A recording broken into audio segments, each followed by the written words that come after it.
Hello students, एक बार फिर से स्वागत है आपको आपके अपनी यूट्यूब चैनल स्टडी ज्ञान पे। तो जैसे कि आप सबको पता ही है कि हमने आपकी जो बीएससी सेकंड ईयर में आपकी बुक चलती है, थर्ड पेपर में आपके गति विज्ञान यानी डायनेमिक्स, उससे स्टार्ट करा था कुछ दिन पहले हमने। उसमें हमने फर्स्ट चैप्टर आपकी स्टार्ट करा था, कौन सा था? आपके वेग एवं त्वरण यानी वेलोसिटी एंड एक्सेलरेशन, उससे स्टार्ट करा था। जिसके सबसे पहले हमने टॉपिक आपके पढ़े थे अरीय वेग, अरीय त्वरण, अनुप्रस्थ वेग, अनुप्रस्थ आपके त्वरण। तो इन सबके हमने बारे में पढ़ा था, रेडियल्स वेलोसिटी, ट्रांसफर वेलोसिटी। तो इन और एसिलेशन के ऊपर हमने बात करी थी।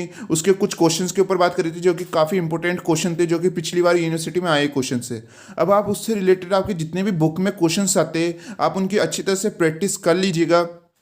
उसके बाद हम आज यहाँ पर बात करने वाले उसी चैप्टर में एक नया टॉपिक आपकी स्टार्ट हो जाता है। जिस प्रकार आपके अरीय वेग और अनुप्रस्थ वेग हुआ करते थे, अरीय वेग, अरीय त्वरण और आपके अनुप्रस्थ त्वरण हुआ करते थे। अब यहाँ पर आपके जो नेक्स्ट टॉपिक में आपके आएंगे स्पर्श रेखीय वेग और अभिलंबिक वेग, यानी आप देख सकते हैं टेंजेंटियल वेलोसिटी और नॉर्मल वेलोसिटी। अब यहाँ पर इसके फॉर्मूले आपको याद करने, जैसे वहाँ पर आपने 4 फॉर्मूले याद करे थे, वैसे अब आपको इनको भी याद करना है, क्योंकि इससे रिलेटेड भी हम यहाँ पर काफ़ी क्वेश्चन अब करने वाले, जो कि काफी ज्यादा आपके इंपॉर्टेंट होते हैं। तो आपके क्या, सबसे पहले स्पर्श रेखीय वेग यानी टेंजेंटियल वेलोसिटी, जिसका फॉर्मूला क्या होता है?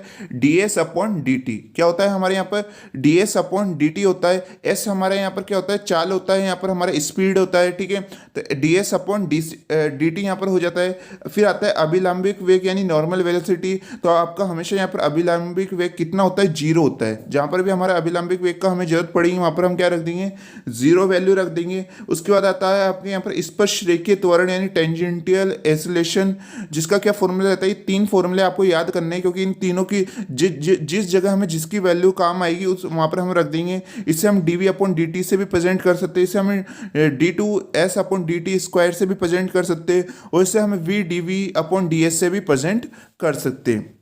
उसके बाद यहाँ पर नेक्स्ट पे आता है फॉर्मूला अभिलंबिक त्वरण यानी नॉर्मल एक्सेलरेशन, जिसका क्या होता है? वी स्क्वायर अपन रो होता है। क्या होता है? वी स्क्वायर अपन रो होता है। और जो हमारे यहाँ पर जो ये रो है, इसका फॉर्मूला क्या होता है? D S upon D Sai होता है। जब भी हम ये फॉर्मूला लगाएंगे तो वहाँ पर हम रो की जगह फिर वैल्यू रखेंगे D S upon D Sai. आज भी हम आपको कई सारे क्वेश्चन कराने वाले, जिसमें आपको पता लग जाएगा। तो यहाँ पर ये जितने भी 4 फॉर्मूले, इनको आप अच्छी तरह से प्रैक्टिस कर लीजिएगा। जिस प्रकार हमने आपको अरीय वेग यानी रेडियल वेलोसिटी और अनुप्रस्थ वेग यानी आपके ट्रांसवर्स वेलोसिटी के हमने क्वेश्चंस कराए थे, जब आपको वो फॉर्मूले अच्छी तरह से याद है तभी आप क्वेश्चंस कर पाए थे। उसी प्रकार जब आपको इन सब के यहाँ पर फॉर्मूले याद होंगे तभी आप आगे के क्वेश्चंस कर पाएंगे। तो आप इन्हें अच्छी तरह से यहाँ पर पढ़ लीजिएगा, इन्हें याद कर लीजिएगा, इनकी प्रैक्टिस कर लीजिएगा। और जिन स्टूडेंट्स ने इससे पहले की क्लासेस नहीं देखी, तो आप जो प्लेलिस्ट का लिंक हमने डिस्क्रिप्शन में दे रखा है, वहाँ पे आप जाके देख सकते हैं। और अब इनके क्वेश्चंस पे हम यहाँ पर बात करने वाले। क्वेश्चन स्टार्ट करने से पहले जिन भी स्टूडेंट्स ने इस चैनल को सब्सक्राइब नहीं करा है, प्लीज़ सब्सक्राइब जरूर कर लीजिएगा, क्योंकि यहाँ पर आपको हमेशा बीएससी से रिलेटेड स्टडी मटेरियल यहाँ पर आपको प्रोवाइड करवाया जाता है। तो आइए हम यहाँ पर फर्स्ट क्वेश्चन पे यहाँ पर बात करते हैं, जो कि आपकी बुक का फर्स्ट एग्जाम्पल है यहाँ पर आपके, जो कि क्या है? एक कण किसी वक्र में इस प्रकार चलता है कि इसके स्पर्श रेखीय एवं अभिलंबिक त्वरण सदैव क्या रहते हैं? समान रहते हैं। और स्पर्श रेखा का कोणीय वेग क्या रहता है? अचर रहता है, यानी कांस्टेंट रहता है। तो हमें क्या ज्ञात करना है? इसके वर्ग की समीकरण हमें यहाँ पर ज्ञात करनी होगी। इंग्लिश में बता देते हैं कि a particle moves in a curve so that its tangential and normal accelerations are equal and the angular velocity of a tangent is constant, find the curve. Okay काफी इंपॉर्टेंट ये क्वेश्चन होने वाला है। सबसे पहले क्वेश्चन को समझिएगा कि यहाँ पर आपके जो स्पर्श रेखीय त्वरण और जो अभिलंबिक त्वरण है वो कैसे दे रखे? आपको सदैव समान यानी बराबर दे रखे। यानी कौन कौन से हमारे जो टेंजेंटियल एक्सेलरेशन है और जो नॉर्मल एक्सेलरेशन है उसको क्या दे रखा है? इक्वल दे रखा है। तो हम यहाँ पर रख देते हैं कि ये दोनों हमारे क्या है? इक्वल है। जिस प्रकार से क्वेश्चन दिया होता है उसी प्रकार से हमारी नेक्स्ट स्टेप चलती जाती है। तो आपको पहले तो क्वेश्चन को अच्छी तरह से समझ लेना होता है। उसके बाद आप देखेंगे कि हमारे यहाँ पर स्पर्श रेखीय त्वरण यानी टेंजेंटियल एक्सेलरेशन का फॉर्मूला क्या होता है? अभी मैंने आपको बताया था V D V upon D S होता है। अब हमने केवल यही वाला फॉर्मूला क्यों लगाया? हमने इसके अलावा भी 2 फॉर्मूला आपको बताए थे, वो क्यों नहीं लगाए? जैसे यहाँ पर आप देखेंगे कि यहाँ पर आप देख सकते हैं, अभी हमने यहाँ पर आपको ये 3 फॉर्मूला आपको बताया, D V upon D T भी बताया, ये वाला भी बताया, ये वाला भी बताया। तो हमने केवल यहाँ पर V D V upon D S क्यों लगाया? क्योंकि इसको ये डिपेंड करता है आपकी जो और बाकी की वैल्यू कैसी है। जैसे कि यहाँ पर आप देखेंगे, अभी यहाँ पर हमारे अभिलंबिक त्वरण का यहाँ पर क्या फॉर्मूला होता है? वी स्क्वायर अपन रो होता है। क्या होता है? वी स्क्वायर अपन रो होता है। तो यहाँ पर आप देखेंगे, यहाँ पर भी वी की वैल्यू है, और जब आप इस रो को यहाँ पर वैल्यू रखेंगे रो की, तो डी एस अपॉन क्या आएगा? आपके डी साई आएगा। मतलब एक ऐसी हमें वैल्यू चाहिए चाहिए जिसमें एस और आपके वी आ जाए, तो इस प्रकार का आपको यहाँ पर फॉर्मूला देखना है, तो वो केवल इस वाले में आ रहा है आपके V D V upon D S. तो हमें जो कंडीशन के अकॉर्डिंग हमें यहाँ पर फॉर्मूले रखने होते हैं। तो यहाँ पर हमारे जो अभिलंबिक त्वरण का क्या हो जाता है, वी स्क्वायर अपॉन रो हो जाता है, उसका क्या हो जाता है स्पर्शेकीय त्वरण का V D V upon D S हो जाता है। उसके बाद हम यहाँ पर जो रो की वैल्यू है वो रख देते हैं। रो की वैल्यू हमारी क्या है, D S upon D Sai है। तो जैसे यहाँ पर आप नीचे D S upon D Sai रखेंगे तो ये वैल्यू पलट के कहाँ चल जाएगी, ऊपर चल जाएगी। तो जो डी साई है वो तो आपका ऊपर आ जाएगा और डी एस आपके यहाँ पर नीचे आ जाता है। जैसे कि आप देख सकते हैं हमने यहाँ पर डायरेक्टली रख दिए V D psi upon D S, क्योंकि ये नीचे वैल्यू थी, नीचे वैल्यू रखते ही वो अपॉन की वैल्यू ऊपर आ जाती है। तो डी साई ऊपर आ चुका है, डी एस यहाँ पर नीचे आ जाता है आपके। ओके, उसके बाद यहाँ पर आप देखेंगे तो यहाँ पर चूंकि जो ऊपर वी से ये वी स्क्वायर आपके कट हो जाता है और यहाँ पर क्या बचेगा, एक वी यहाँ पर बच जाता है। जैसे कि यहाँ पर आप देख सकते हैं, तो D V upon D S equal to V D psi upon D S यहाँ पर आपके आ चुका है। अब नेक्स्ट स्टेप में क्या करेंगे, तो नए सिस्टम में क्या होगा कि यहाँ पर आपके जो ds से है ये ds यहाँ पर कट हो जाएगा, दोनों इक्वल में अपॉन में दे रखे हैं, तो ds से ds कट हो जाएगा और यहाँ पर क्या आ जाएगा आपके v dv equal to v d psi यहाँ पर आपके आ जाएगा। जैसे कि आप देख सकते हैं dv equal to v d psi यहाँ पर आ चुका है। फिर हम यहाँ पर क्या करेंगे, इसका इंटीग्रेशन करना चाहते हैं, यानी इसका समाकलन करना चाहते हैं। तो समाकलन के लिए क्या कंडीशन रहती है कि आपके दोनों तरफ यहाँ पर जो कंपोनेंट्स है वो आपके एक उससे अलग अलग हो जाए। जैसे कि यहाँ पर अगर v के है तो यहाँ पर v के हम साइड में अलग कर देते हैं और साई की वैल्यू को हम यहाँ पर अलग कर देते हैं, उसके कारण ही हम यहाँ पर इसका समाकलन यानी इंटीग्रेशन कर पाएंगे। तो हम क्या करते हैं, यहाँ पर जो v की वैल्यू को इस dv के साथ में ले आते हैं, तो यहाँ कहाँ चल जाएगा, ये अपॉन में आ जाएगा। तो 1 अपॉन वी dv आ चुका है, इक्वल क्या आ जाता है आपके डी साई बच जाता है। अब इसका हम क्या कर देते हैं, समाकलन यानी इंटीग्रेशन कर देते हैं। तो आप सब अच्छी तरह से जानते हैं कि 1 अपॉन वी का समाकलन यानी इंटीग्रेशन क्या होता है, log v होता है, और डी साई का क्या हो जाता है आपके साई हो जाता है, क्योंकि यहाँ पर आपके समाकलन करने पे जो आपको ये अवकलन का चिन्ह डी है वो आपके हट जाता है। तो ये क्या आ जाएगा, साई आ जाएगा। और जब भी हम समाकलन यानी इंटीग्रेशन करते हैं तो कॉन्स्टेंट वैल्यू भी आती है, तो यानी प्लस सी आ जाता है। काफ़ी ज़्यादा स्टूडेंट्स इस चीज़ को भूल जाते हैं, वो कॉन्स्टेंट वैल्यू लगाना भूल जाते हैं, लेकिन इससे आपका आंसर गलत हो जाएगा। आपको हमेशा जब भी आप समाकलन यानी इंटीग्रेशन कर रहे हैं तो आपको हमेशा कांस्टेंट वैल्यू रखनी चाहिए। उसके बाद क्या होगा, यहाँ पर जो log v है तो जब यहाँ पर आपकी जो log इधर आ जाएगा आपके, तो ये किस में बदल जाएगा, e की पावर में चेंज यहाँ पर आपके हो जाता है। जैसे ये log इक्वल टू के उधर आ जाता है, हमेशा याद रखिएगा, तो वो e की पावर में आपका चेंज हो जाता है। तो यहाँ पर जैसे ये log इधर जाएगा तो यहाँ पर आप देखेंगे e की पावर साई प्लस सी हो जाएगा। यहाँ पर साई प्लस सी दे रखा था, जैसे e इधर गया तो e की पावर साई प्लस सी यहाँ पर आपके हो चुका है। अब इन दोनों को हमें अलग भी करना है, तो यहाँ पर आप देख सकते हैं यहाँ पर प्लस दे रखा है, तो हम क्या करते हैं, इसे इस प्रकार लिख सकते हैं, e की पावर साई और e की पावर सी हम इसे लिख सकते हैं। उसके बाद आप यहाँ पर देखिएगा कि जो e की पावर सी है ये पूरा एक क्या है, कांस्टेंट वैल्यू यानी अचर वैल्यू है। तो हम इसे एक नया कांस्टेंट दे देते हैं, उससे क्या देते हैं हम a दे देते हैं। ओके, तो ये हमारे यहाँ पर क्या हो जाता है, v equal to a e की पावर साई यहाँ पर आपके हो जाता है, जो कि क्या हो जाती है हमारी इक्वेशन नंबर फर्स्ट हो जाती है। उसके बाद आपको क्वेश्चन में देखना है कि आगे क्वेश्चन में क्या दे रखा है। तो आप देखेंगे कि स्पर्श रेखा का जो कोणीय वेग है, यहाँ पर आप देख सकते हैं कि जो टेंजेंट की एंगुलर वेलोसिटी है वो क्या रहती है, आपकी अचर रहती है यानी कांस्टेंट रहती है। तो यहाँ पर आप देखेंगे कि यहाँ पर हमें जो स्पर्श रेखा की यहाँ पर जो कोणीय वेग है यानी टेंजेंट की एंगुलर वेलोसिटी, उसे हमने क्या माना है, D psi upon D T माना है, और जो क्या रहती है, कांस्टेंट रहती है यानी अचर रहती है। तो ये आपका ओमेगा आ जाता है, जो हमारा क्या रहता है, कांस्टेंट रहता है।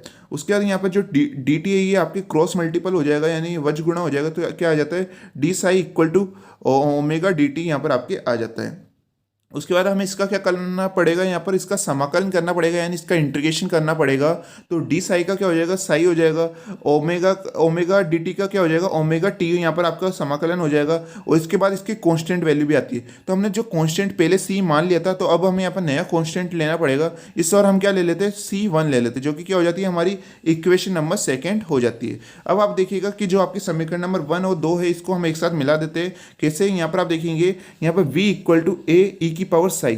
अब यहाँ पर जो साई दे रखा है उसकी वैल्यू हम कहाँ, यहाँ से ले आएंगे कि ओमेगा टी प्लस C1। तो हम इस साई की जगह यहाँ पर क्या रख देंगे, ओमेगा टी प्लस C1 हम यहाँ पर रख देते हैं। जैसे कि आप देखिएगा कि समीकरण नंबर 1 एंड सेकंड से यानी by equation first and second v equal to A E की power omega T plus C1 हम यहाँ पर रख देते हैं। उसके बाद आप अच्छी तरह से जानते हैं कि v यानी जो हमारी वेलोसिटी को हम क्या लिख सकते हैं, D S upon D T हम लिख सकते हैं। क्या लिख सकते हैं, D S upon D T हम यहाँ पर लिख सकते हैं। और जो आपके बाकी का देखेंगे आप यहाँ पर ए ई की पावर जो ओमेगा टी है, और साथ में हम जो प्लस C1 दे रखा है तो इसे भी हम ई के साथ ले लेते हैं, तो ये ई की पावर C1 यहाँ पर आपके हो जाता है।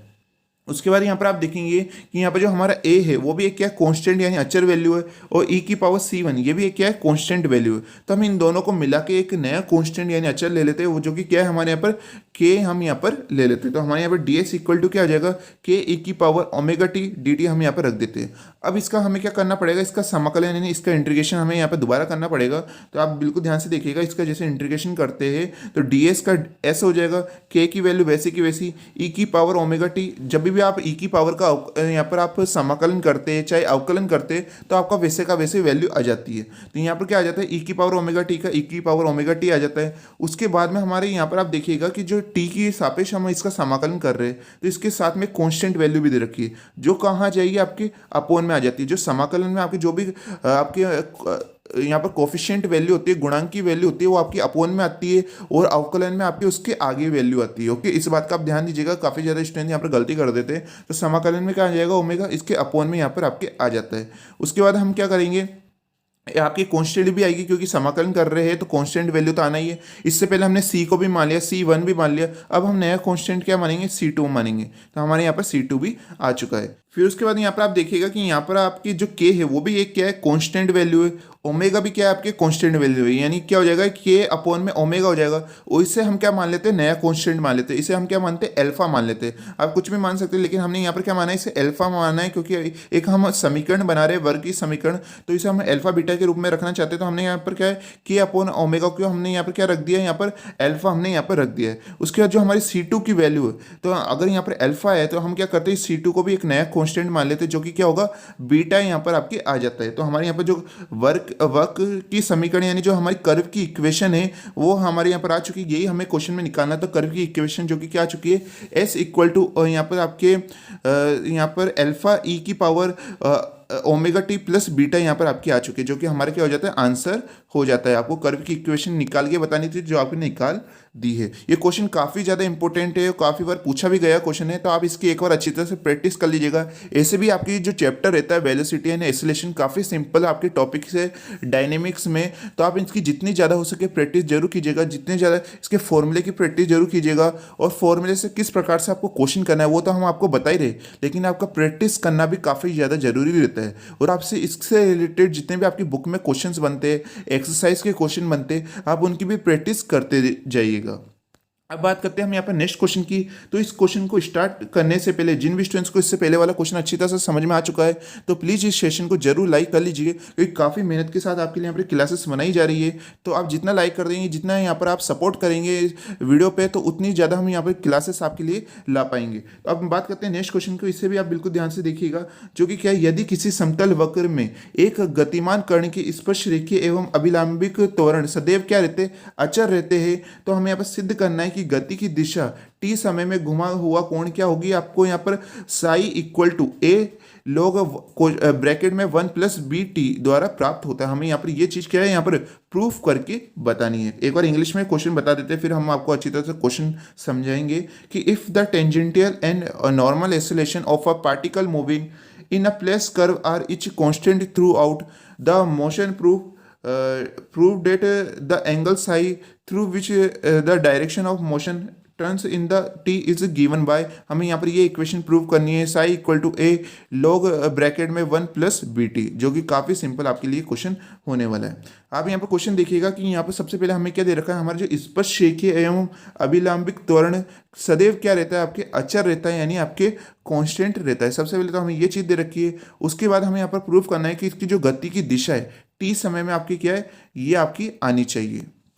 तो यहाँ पर हम क्वेश्चन के अकॉर्डिंग ही चलते। सबसे पहले आपको क्या दे रखा है कि आपका जो स्पर्श रेखीय त्वरण है वो क्या है, हमारे यहाँ पर इसे हम C1 मान लेते हैं। इस बात का आप यहाँ पर ध्यान दीजिएगा, इससे पहले वाले क्वेश्चन में हमें जो स्पर्श रेखीय और अभिलंबिक त्वरण वहाँ पर आपको समान दे रखे थे, यानी इक्वल दे रखे थे, लेकिन यहाँ पर इक्वल वर्ड नहीं है। यहाँ पर क्या दे रखा है कि सदैव क्या रहते, अचर रहते, यानी कॉन्स्टेंट रहते, यानी इसे हमें अलग अलग यहाँ पर मानना होगा।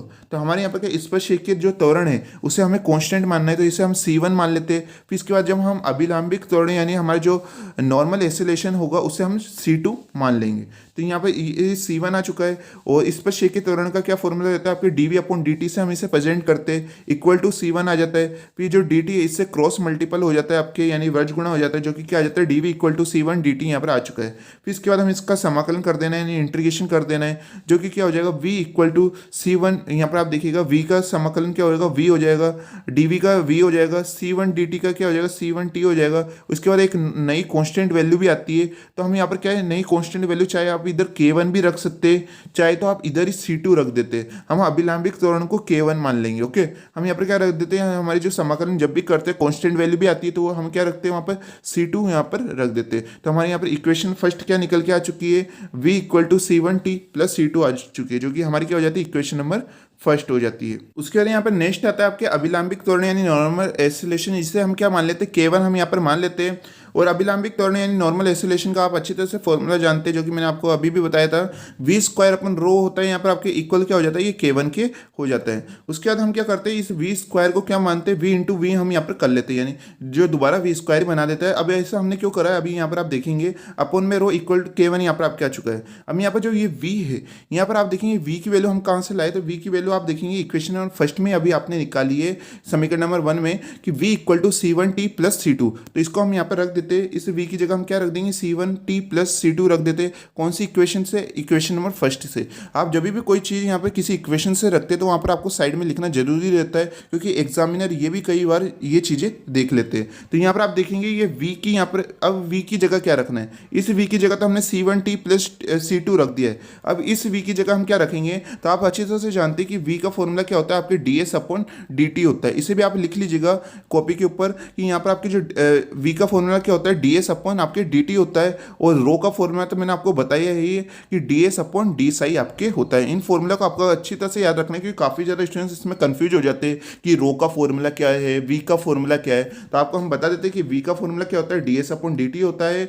और जो यहाँ पर आप देखेंगे रो का फॉर्मूला क्या रहता है, ds/d होता है। तो आपको इनमें कन्फ्यूजन नहीं होना है। तो यहाँ पर आपके V की जगह हम ds/dt रख देते हैं, उस रो की जगह ds/d इक्वल आपके ये किसके रहता है, K1 की यहाँ पर रहता है। उसके बाद क्या होगा कि यहाँ पर C1t + C2 यहाँ पर भी वैसा का वैसा है। और यहाँ पर क्या होगा कि ये ds से यहाँ पर ds कट हो जाएगा, और ये जो d है, क्योंकि ये अपोन के भी अपोन में, तो ये d कहाँ चल जाएगा ऊपर और dt कहाँ जाएगा नीचे। तो ये क्या हो जाता है d/dt हो जाता है, इक्वल क्या आ जाता है आपके ये K1 आ जाता है। उसके बाद आप यहाँ पर देखेंगे कि हम यहाँ पर अब हमें साई की वैल्यू को अलग इक्वल के उधर रखना है और t की वैल्यू को अलग रखना है, क्योंकि अब हम यहाँ पर हम समाकलन यानी इंटीग्रेशन करने वाले।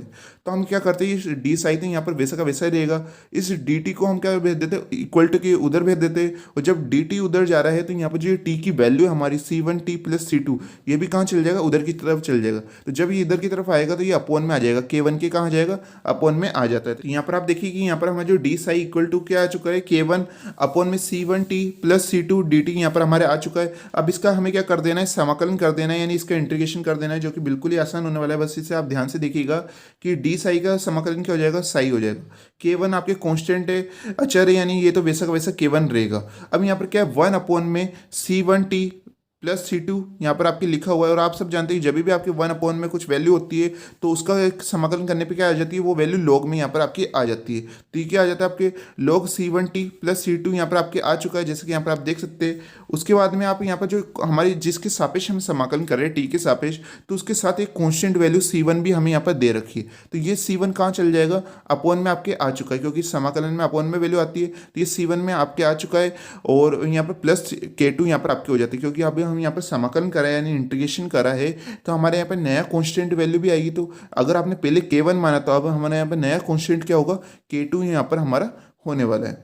उसके बाद यहाँ पर आप देखिएगा कि यहाँ पर K1 भी हमारा कांस्टेंट है, C1 भी कांस्टेंट है। तो हम एक नया कांस्टेंट वैल्यू क्या रख देते, A यहाँ पर रख देते, जैसे कि यहाँ पर आप देख सकते हैं, जिससे हमारी यहाँ पर ये इक्वेशन आ चुकी है। अब जब ये आपकी इक्वेशन आ चुकी है तो अब यहाँ पर हमें K2 की वैल्यू भी निकालनी है। K2 की वैल्यू के लिए यहाँ पर आप देखेंगे कि यहाँ पर हमारे t की वैल्यू को हम 0 रखते, और साई की वैल्यू को भी हम क्या रखते, 0 हम यहाँ पर रख देते। t की वैल्यू भी 0 और साई की वैल्यू भी 0। जब हम यहाँ पर t की वैल्यू यहाँ पर 0 रखेंगे और साई की वैल्यू 0 रखेंगे, तो क्या आ जाएगा आपके 0 = a log, यहाँ पर आप देखेंगे कि जैसे हम यहाँ पर टी की वैल्यू 0 रखेंगे तो ये पूरा C1 T आपकी क्या हो जाएगा, 0 हो जाएगा। तो 0 + C2 यानी क्या बच जाएगा, C2 यहाँ पर बच जाएगा। जैसे कि यहाँ पर आप देख सकते हैं उस साई की जगह यहाँ पर 0 आ चुका है और यहाँ पर +K2। और जब आप इसे यहाँ पर सॉल्व करेंगे आप देखिएगा, जैसे इसे सॉल्व करते हैं तो K2 = क्या आता है, -A log C2 यहाँ पर आपके आ जाता है। क्योंकि ये वैल्यू आपकी इक्वल टू के उधर जाएगी तो किस में बदल जाएगी, आपकी माइनस में बदल जाती है। तो K2 = क्या आ चुका है, -A log C2 यहाँ पर आपके आ चुका है। अब जो यहाँ पर आपकी K2 की वैल्यू आई है इसे हमें कहाँ रखना है, इसे हमें इस इक्वेशन में यहाँ पर रखना होगा। तो यहाँ पर आप चाहे तो इसे इक्वेशन नंबर 2 आप रख दीजिएगा और इसे इक्वेशन नंबर 3 से, तो ठीक है। और फिर आप लिख दीजिएगा कि समीकरण नंबर 2 और 3 से, यानी बाय इक्वेशन 2 एंड 3। तो आपको ये K2 की वैल्यू कहाँ रखनी है, अब यहाँ पर इक्वेशन नंबर 2 में यहाँ पर आपको रखनी होगी।